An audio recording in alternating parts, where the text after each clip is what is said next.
Bienvenido al canal Vida TV. Bienvenido a tu programa del encuentro. Un espacio diseñado en el corazón de Dios. Un espacio donde buscamos la presencia del Dios Todopoderoso. Como fue escrito por el profeta Isaías, así será mi palabra que sale de mi boca. No volverá vacía, sino que hará lo que yo quiero y será prosperada en aquello para que lo envíe. Qué bonita es la palabra del Señor. Hoy venimos a encontrarnos con un Dios salvador, un Dios de amor. Nuestro Dios restaura, nuestro Dios da vida, nuestro Dios tiene autoridad, nuestro Dios es soberano, nuestro Dios es bueno, es bondad y lleno de misericordia. Vamos a orar. Amado Dios y Padre Celestial, una vez más nos acercamos ante el trono de la gracia para alcanzar oportuno socorro. Hoy levantamos nuestra voz como dice tu palabra, como está escrito. Clama a mí y yo te responderé y te mostraré cosas grandes y ocultas que tú no conoces. Hoy clamamos ante tu presencia para que nos des espíritu de revelación, espíritu de conocimiento de tu palabra, Padre. Que abras nuestro entendimiento, que permita que podamos entender las riquezas de tu gloria y que ellas causen el efecto por el cual tú la estás enviando a cada uno de nosotros y traiga transformación y vida eterna, y vida en abundancia a nuestras vidas. En el nombre de Jesús. Amén y amén. Hoy invito, por favor, a abrir su Biblia en el libro de Marcos, en su capítulo 1, en su versículo 1. Y leemos la palabra en el nombre del Padre, del Hijo y del Espíritu Santo de Dios. Principio del Evangelio de Jesucristo, Hijo de Dios. Hoy vamos a estar hablando del versículo 1 del capítulo 1 del libro de Marcos. La Biblia es una fuente inagotable de verdad.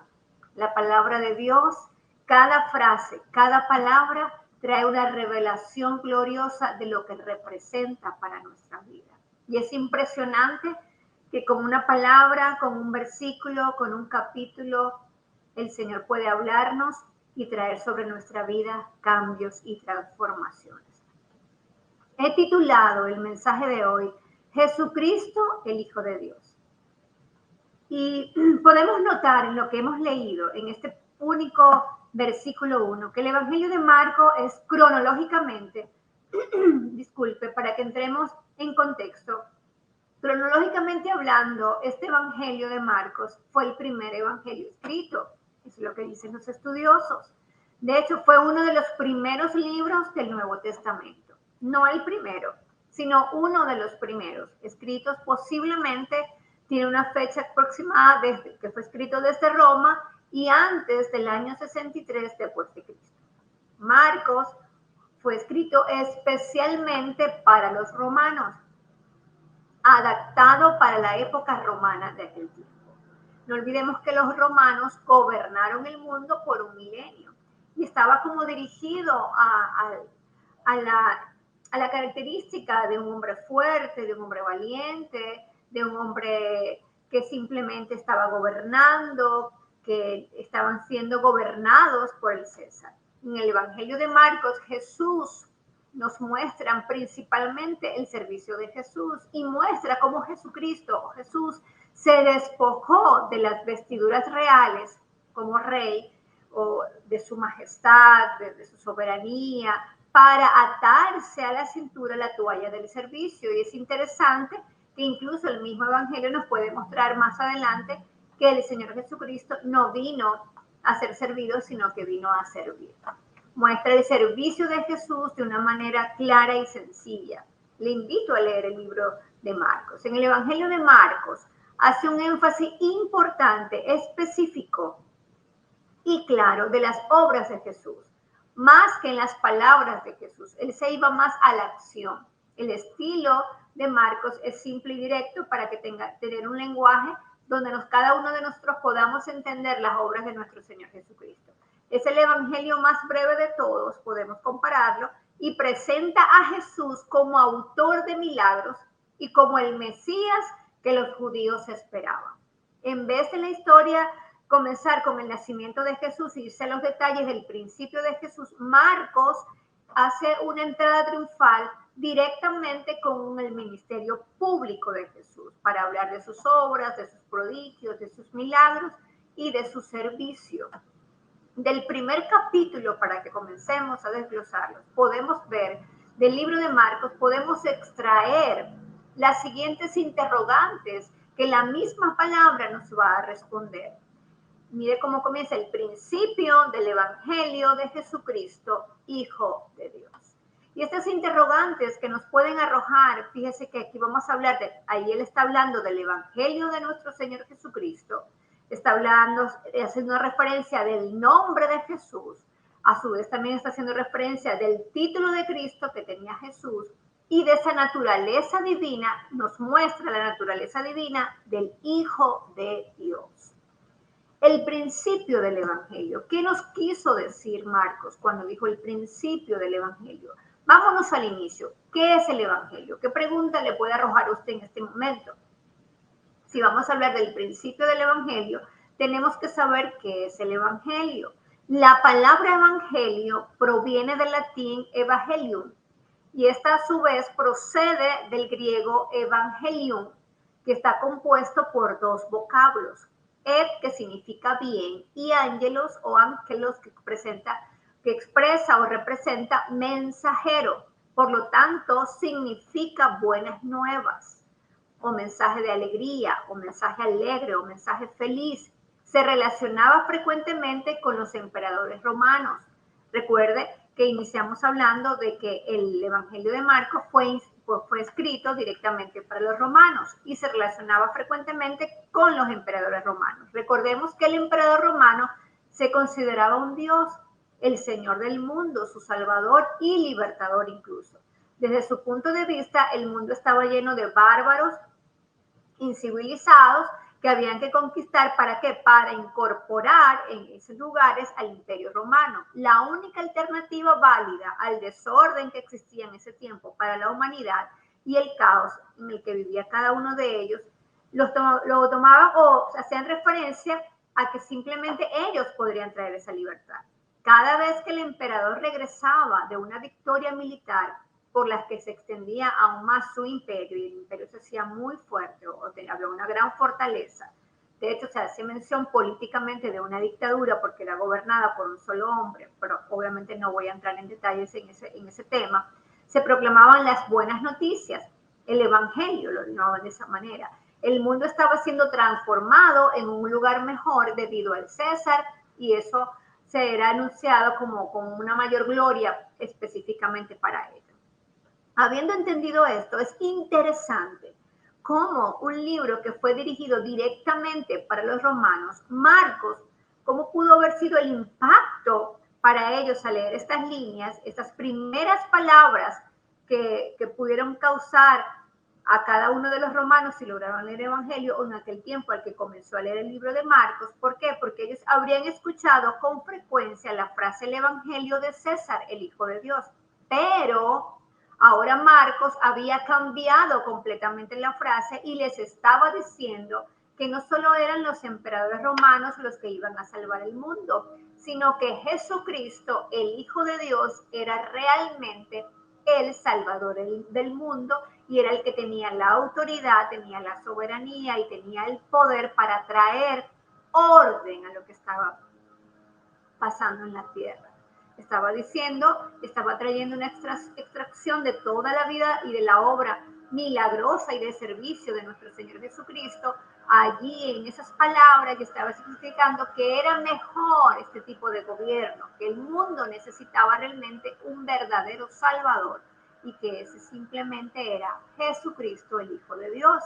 Y es posible que en este momento cada uno de nosotros estemos necesitando, o el mundo, para hablarlo de un macro, necesita un Salvador. Y es posible que salgan muchísimos salvadores del mundo, pero solo Jesucristo trae una respuesta al caos. Ahora bien, el Evangelio como estructura de la Biblia es un conjunto de libros contenidos en el Nuevo Testamento que narran la vida, las enseñanzas y los milagros de nuestro Señor Jesucristo, su servicio y su obra completa. Los 4 evangelios o los 4 libros que forman el Nuevo Testamento son de los evangelistas Mateos, Marcos, Lucas y Juan. Estos son conocidos como los evangelios canónicos. Los evangelios fueron escritos en arameo y en griego. Los evangelios sinópticos son los de los 3 evangelistas Marcos, Mateos y Lucas.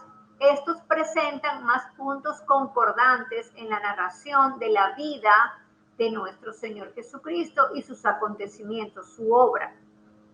Todo lo que englosa o abarca a nuestro Señor Jesucristo, toda la narración de vida de Él, de principio a fin, ellos pueden estar en concordancia. Por ello se puede leer paralelamente estos evangelios. De hecho, le invito a que lo haga para que vea las similitudes y tal como lo indica la palabra sinóptico, sin que significa juntos y oxis que expresa la visión. Al leerlos los 3, usted va a tener como que juntos va a ver expresada toda la visión de la vida de nuestro Señor Jesucristo. ¿Y por qué quiero hoy hablar de un solo versículo? Porque estamos recordando la muerte y la resurrección de nuestro Señor Jesucristo. Es un tiempo de evangelismo, es un tiempo de entender por qué las iglesias y por qué hoy hay un lenguaje de agradecimiento, porque se habla de Semana Mayor, porque se habla de Semana Santa, porque se está hablando de la Pascua. Estamos realmente hablando del Evangelio de nuestro Señor Jesucristo, de la vida, de los acontecimientos, de los milagros, de la obra en la cruz y de la resurrección de nuestro Señor. ¿Cómo qué? Como Hijo de Dios. Se está levantando como Rey y gobernante, pero estamos recordando la obra del Hijo de Dios. Para la fe cristiana, evangelio no solo significan los 4 libros que relatan la vida y enseñanza y sacrificio de Jesús para ofrecer a la humanidad la salvación. El evangelio es también la buena noticia de transformar la vida de una persona que escucha las buenas nuevas de salvación de nuestro Señor Jesucristo. En conclusión, al hablar del evangelio, lo que estaba diciendo Marco era la palabra que conocemos como evangelio, lo que él estaba trayendo proviene de ese sustantivo griego euangelio. El léxico griego ofrece 3 significativos o 3 significados diferentes. El primero significa las buenas noticias de Dios para los humanos o para la humanidad. El segundo, detalles relacionados con la vida y el ministerio de Jesús cuando hablamos del evangelio. Y el tercero, un libro que trata de la vida y de la enseñanza de Jesús. Ahora bien, él no solamente podemos extraer la palabra evangelio de ese versículo, sino que él dice el principio del evangelio. Cuando Marco nos habla del principio del evangelio, ¿a qué se está refiriendo? ¿Qué necesita decirnos con ello? Los principios básicos del evangelio son la fe en Jesucristo, el arrepentimiento, el bautismo y recibir el sello del Espíritu Santo de Dios. Ahora bien, ¿qué es la fe? Para que la fe conduzca a la salvación debe estar centrada ¿en quién? En nuestro Señor Jesucristo. Debemos creer que Él es el Hijo de Dios. Debemos creerlo con convicción, aunque no lo podamos ver. La fe es la certeza de lo que se espera, la convicción de aquello que no vemos. Tener fe en Jesucristo significa confiar ¿qué? Totalmente en Él. Confiar en su poder, confiar en su sabiduría, confiar en su amor, confiar en su plan, confiar en su propósito, confiar en sus enseñanzas, a leer la palabra, los evangelios, confiar de la forma en cómo Él hizo las cosas. Tener fe en Él significa creer que aunque no entendemos todas las cosas, no entendemos incluso toda la Biblia, no entendemos todo lo que está sucediendo, tenemos fe que en Jesucristo podemos confiar en Él porque tenemos un Dios que nunca falla. Debido también podemos creer que en nuestro dolor Él tiene una salida. ¿Por qué? Porque Él ha experimentado todos los tipos de dolores y de aflicción. Creer en sus promesas porque Él es fiel y verdadero. Él sabe cómo ayudarnos en cada dificultad. en cada situación de nuestra vida. Tener fe en Jesucristo significa confiar totalmente en Él, confiar en su poder, confiar en su poder. Qué hermoso es saber que Jesucristo no nos fallará. Dice la Biblia que Él es nuestro amigo fiel, aquel que nunca falla. El hombre nos puede fallar, cualquier persona le puede fallar, pero Jesucristo nunca le va a fallar. Tener fe en Él, tener fe en Él. El arrepentimiento, ese principio del Evangelio, ahí está incluida la fe, está incluido el arrepentimiento. ¿Qué es el arrepentimiento? Es uno de los primeros principios del Evangelio. De hecho, es esencial, es primordial para nosotros. El arrepentimiento es mucho más que limitarse a reconocer que hemos obrado mal. No podamos confundir jamás el remordimiento con el arrepentimiento. El arrepentimiento es un cambio en la manera de pensar y en el corazón. Trata de nuestro corazón, que brinda una nueva perspectiva, pero ¿desde qué esquina? Desde la esquina de Dios. Y no de lo que podemos haber estado viviendo nosotros, o de nuestra inteligencia, de nuestras enseñanzas, de nuestros modelos o valores, no, sino implica apartarse del pecado y volverse a Dios en busca de ¿qué? Del perdón. Y la Biblia está llena de fundamentos, cimientos bíblicos, donde nos enseña que Jesucristo, el Hijo de Dios, que es el que nos está presentando acá el versículo 1, tiene la capacidad de aquel que se arrepiente perdonar sus pecados. Es el deseo, arrepentirnos, es un deseo sincero de nuestro corazón de obedecer sus mandamientos.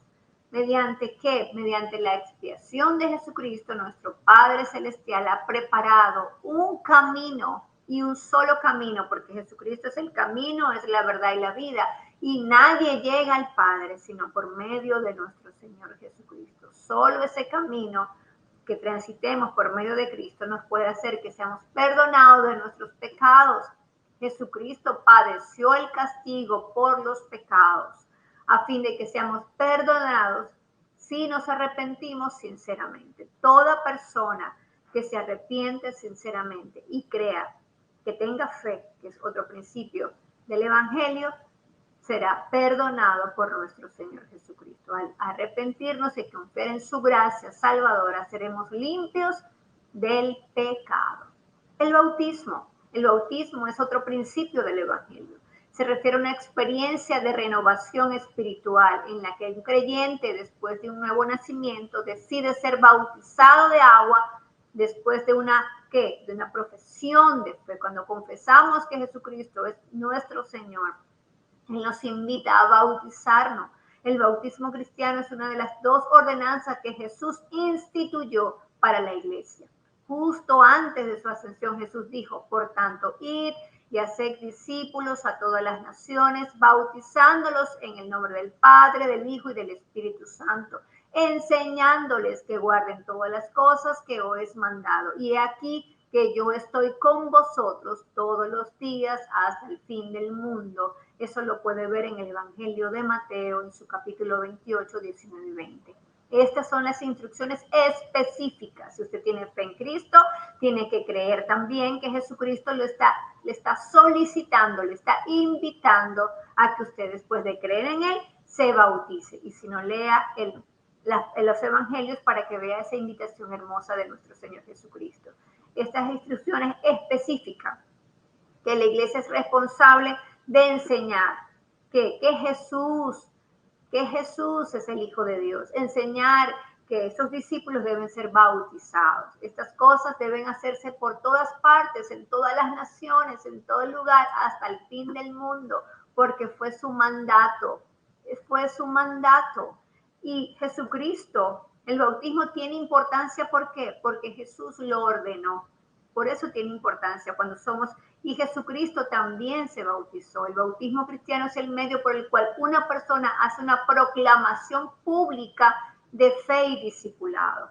En las aguas del bautismo, una persona dice sin palabras, solo con hechos: confieso mi fe en Cristo Jesús, que ha limpiado mi alma del pecado y ahora tengo una nueva vida de santificación en un proceso en Él. El bautismo cristiano ilustra que una muerte, que pasamos de muerte a vida, una muerte, una sepultura y una resurrección, pero ¿por medio de quién resucitamos? Por medio de Cristo.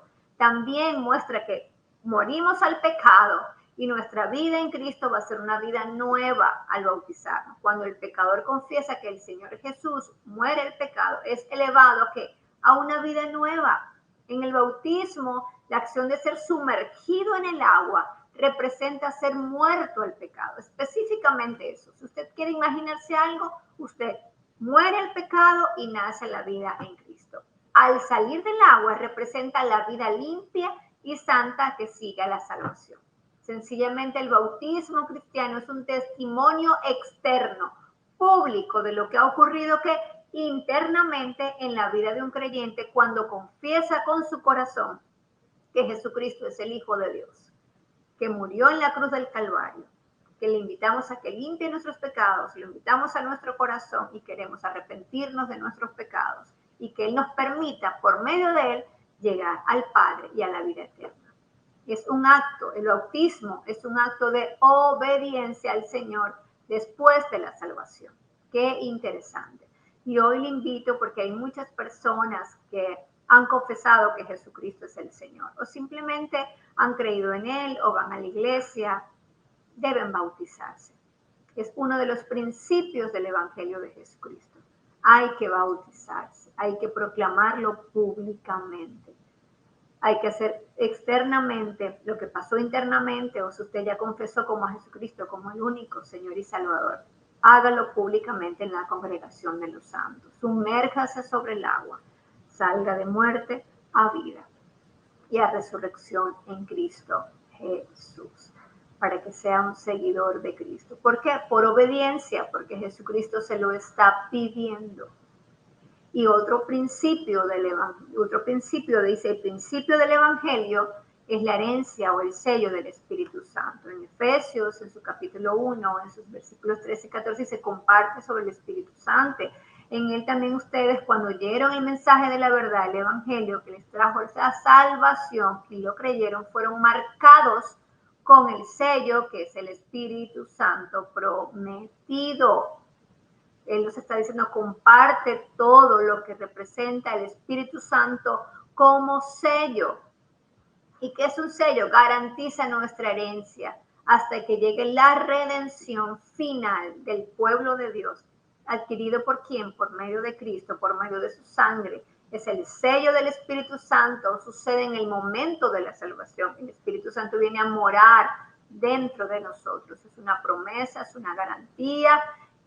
Todo cristiano tiene esa promesa de parte del Padre por medio de Cristo de recibir al Espíritu Santo de Dios para que more dentro de nosotros. El Espíritu mismo nos asegura nuestro espíritu que somos hijos de Dios, herencia de Cristo. Incluso el Espíritu Santo de Dios da testimonio de quiénes son los hijos de Dios. Y usted dice la palabra, ustedes son templos del Espíritu Santo. Y aquí en el mismo versículo podemos ver cómo está hablando del Evangelio de Jesucristo. Y cuando hablamos del Evangelio de Jesucristo, no solo qué es un Evangelio, cuáles son los principios del Evangelio, el Evangelio centrado en Jesucristo como tal, solo céntrico en Jesucristo, se basa en la persona de la obra de nuestro Señor Jesucristo. Cuando hablamos del Evangelio de Cristo, tenemos que hablar de su obra. El Evangelio revela el plan de Dios para la salvación del hombre. Y este plan tiene su sólido fundamento, su roca. ¿En quién? En Jesús, en lo que Él hizo por los pecados de usted y por mis pecados. En una cruz resucitando al tercer día. Solo podemos ser salvados de nuestros pecados por la fe en Él, en su obra. Y en esto consiste el Evangelio. Yo quiero reiterar, nadie llega al Padre sino por medio del Hijo, creyendo en la resurrección de nuestro Señor Jesucristo y confesando con su boca que Jesucristo es el Hijo de Dios. El Evangelio de Jesucristo son las buenas nuevas de que Dios proveyó el camino para que el hombre sea liberado del castigo del pecado. Todos morimos físicamente, pero a los que creen en Jesucristo se les promete una resurrección física para la vida eterna. Los que rechazan a Cristo no solo morirán físicamente, sino que sufrirán una segunda muerte, que la Biblia describe como un lago de fuego eterno, y eso lo dice en Apocalipsis, en su capítulo 20, en su versículo 13 y 14. Jesús es el único en el cual nosotros podemos encontrar salvación y vida eterna. Yo he venido para darles vida y vida en abundancia. Y nosotros le amamos, ¿por qué? Porque Él nos amó primero. Jesucristo nos amó primero. El nombre de Jesús.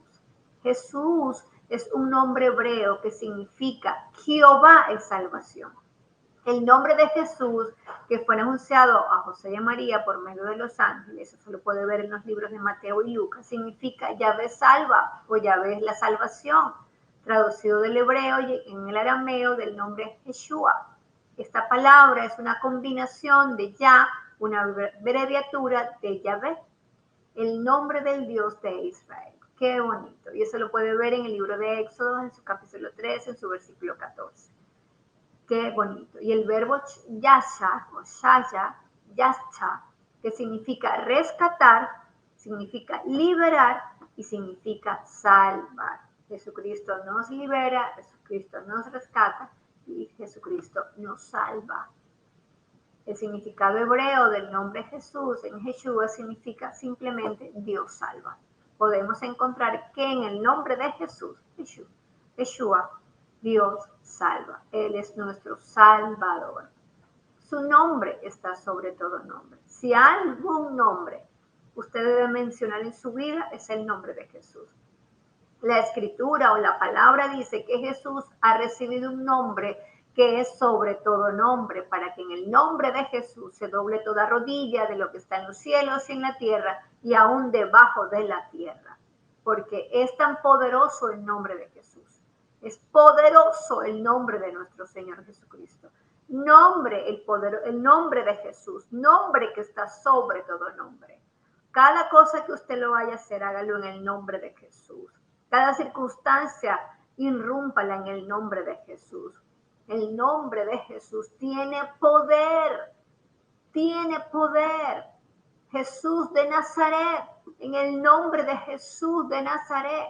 Qué hermoso, su nombre es importante, su significado, en lo que Él representa, lo que Él es. En Él hay poder, en ese nombre hay autoridad, en la persona de Cristo Jesús. Y en su persona es designada, en su nombre es delegado un poder y una autoridad. Más que en todos los nombres, habla de su carácter distintivo que Dios le dio a Jesús. Qué hermoso. La salvación es porque es solo en el nombre de Jesús. Este Jesús es la piedra reprobada, dice la palabra, por vosotros y los edificadores, la cual ha venido a ser cabeza del ángulo. Y en ningún otro hay salvación, porque no hay otro nombre bajo el cielo dado a los hombres en que podamos ser salvos. ¿Qué dice? No hay otro nombre bajo el cielo. ¿Qué nombre? Jesús, Yeshua. El perdón de los pecados se recibe en el nombre de Jesús. De este dan testimonio todos los profetas, que todos los que en él creyere recibirán perdón de pecados por su nombre, dice Hechos 10:43. Por su nombre. ¿Qué nombre? Jesús, Yeshua. Las sanidades y los milagros se realizaban en el nombre de Jesús, en el nombre de Yeshua. Y por la fe, dice la palabra, en su nombre, a este que vosotros veis y conocéis, le ha confirmado su nombre, y la fe que es por él ha dado a este esta completa sanidad en presencia de todos vosotros, dice el libro de Hechos en su capítulo 3, puede ver esas frases. Jesús, Jesús, orar, ¿en qué nombre va a orar usted? ¿Con qué nombre usted se va a acercar al Padre? En el nombre de Jesús. Toda oración debe estar sellada en el nombre de Jesús, en el nombre de Yeshua, en el nombre de Jesús de Nazaret. Yeshua, tan bello el nombre de Jesús, nombre que está sobre todo nombre. Es decir, orar en su autoridad, pedirlo en su nombre, y todo lo que pidieres al Padre en mi nombre. ¿En qué nombre? En el nombre de Yeshua, en el nombre de Jesús, lo haré para que el Padre sea glorificado en el Hijo. Y si algo pidieres en mi nombre, yo lo haré, dice el libro de Juan, en sus capítulos 14 y 15. ¡Qué lindo! Jesús es un nombre de honor. El nombre de Jesús nos recuerda su poder, la presencia, el propósito de Dios, la autoridad, el sello del amor de Dios, su misericordia. Y cuando todo lo hacemos en el nombre de Jesús, no hay nombre que esté encima del nombre de Jesús de Nazaret, del nombre de Yeshua. El Cristo, título, Cristo. ¿Qué significa Cristo? En realidad, Jesucristo, en realidad era Jesús el Cristo. Cristo viene de la palabra griega Christos, que significa ungido o elegido. Jesús era un ungido o elegido. Que en el antiguo Israel podemos ver cuando se daba a alguien una posición de autoridad, se derramaba aceite sobre su cabeza para simbolizar que se le apartaba para el servicio a Dios. Eso lo podemos ver, lo vimos incluso en el rey David, vamos a dejar solo el rey David, pero lo vimos en reyes, en sacerdotes, en profetas, eran ungidos de esta manera. La unción era un acto simbólico para indicar la elección de Dios sobre estos hombres. Aunque el significado literal de ungido se refiere a la aplicación de aceite, puede referirse también a la consagración de una persona por parte de Dios. Incluso si no se utiliza el aceite, si alguien está ungido, es alguien que está consagrado y apartado para Dios. La Biblia dice que Jesús fue ungido con aceite en dos situaciones específicas, por dos mujeres diferentes. Hubo algún acto simbólico en su vida, pero la unción más significativa vino por medio del Espíritu Santo. El título de Cristo que tiene Jesús significa que Él es el ungido de Dios, el consagrado de Dios para su servicio, el cual cumple las profecías del Antiguo Testamento y es el Salvador elegido. Y Él vino a salvarnos como pecadores a cada uno de nosotros. Y Él es el Rey de Reyes y es el Señor de Señores, el Cristo. Y el versículo 1 termina con una coma diciendo el Hijo de Dios, está haciendo referencia a la naturaleza como Hijo de Dios, hablando de Jesús. O sea que hablamos del principio del Evangelio, se centra en el Hijo de Dios. La frase Hijo unigénito se encuentra en Juan 3:16, mire qué lindo. Y dice, porque de tal manera amó Dios al mundo que dio a su Hijo unigénito para que todo aquel que en Él cree no se pierda, mas tenga vida eterna. Es una de las frases del Evangelio que me llena muchísimo, porque muestra el amor de Dios centrado en el Hijo de Dios. La frase Hijo unigénito se traduce de la palabra griega monogenes, y esta palabra es traducida de diferentes maneras en el español, pero realmente significa único, el unigénito. Hay un solo Hijo de Dios, un solo Hijo de Dios. Jesucristo es el Hijo de Dios, no hay más. Pueden haber muchas imitaciones de Él, pero solo hay uno, el unigénito es Jesucristo. Jesús es el Hijo de Dios. Y es importante que, aunque suena simple, entendamos, tengamos esa impartición, esa revelación en nuestro corazón, porque incluso la Biblia dice que vendrían muchos diciendo que son hijos de Dios. Pero nosotros tenemos que tener la revelación de que Jesucristo es el Hijo de Dios y que de tal manera amó Dios al mundo que envió a su Hijo unigénito, envió a Jesús por primera vez y lo estamos esperando por segunda vez. Y es nuestra oportunidad de recibirlo como nuestro único y suficiente Salvador y creer que Él es el Cristo, que es Jesús, que es Yeshua, que es el Hijo de Dios. Y amarlo con todo nuestro corazón, con toda nuestra alma y con toda nuestra mente.